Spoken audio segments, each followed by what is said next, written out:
and I want to know this. Like, I want to be able to look at this when I'm 90 years old and I can't remember anything. I want to be able to remember I lived on a pig farm and I did this. So make sure you get it. Get all of it. In the fall of 2009, I was invited to my mother's pig farm to capture on celluloid the satisfaction that comes from a self-sustained lifestyle.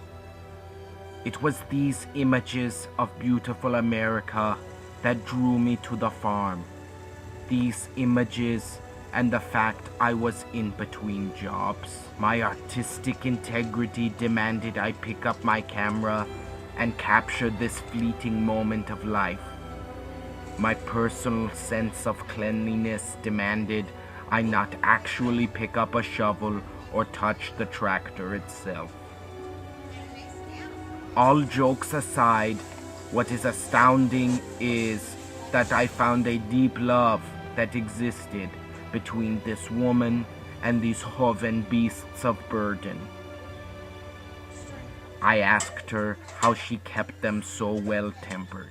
I know gangsters that like to drink gin and juice, but this is the real McCoy.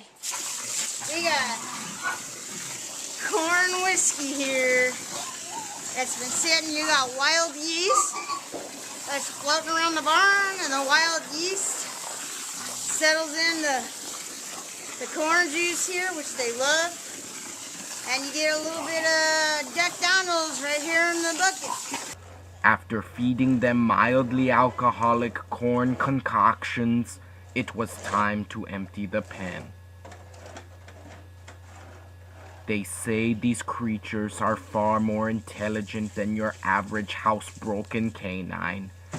But was it intelligence that drove them to urinate in the very spot she had just cleaned? Her patience would be tried daily. However, it was evident her patience would be fortified by their unwavering displays of porcine affection. What? Where'd that come from? Did she throw that in there? Oh.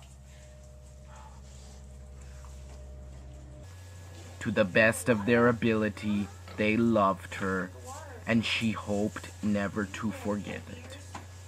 Toward the end of our afternoon together, she expressed her concerns about the inadequacies of my film recording equipment. It can't pick up the tactile and how nice my piggies feel when I pet their back. I guess what I mean is getting them to respond. Like, we have to kind of stage it. It's not a natural thing because we got a camera, but the last thing that I missed, there they go. Now they're doing, that's spontaneous. There they go, spontaneous. The last thing is you can't pick up the odor. And to me, like, I think truly, like, the smell is what I love the most about my babies. They stink like pigs and I love it. Some wonder how a woman whose love is so evident could send these animals to slaughter. I leave you with the words of the farmer herself, the tired, jaded, broken-hearted farmer. You always gotta mess up the place as soon as I clean it. Any closing statements? Oh, God. Yeah, I'm in my shovel. I'm back at it again. That's my closing statement. Oh, boy. As soon as he's done. All right, he's done.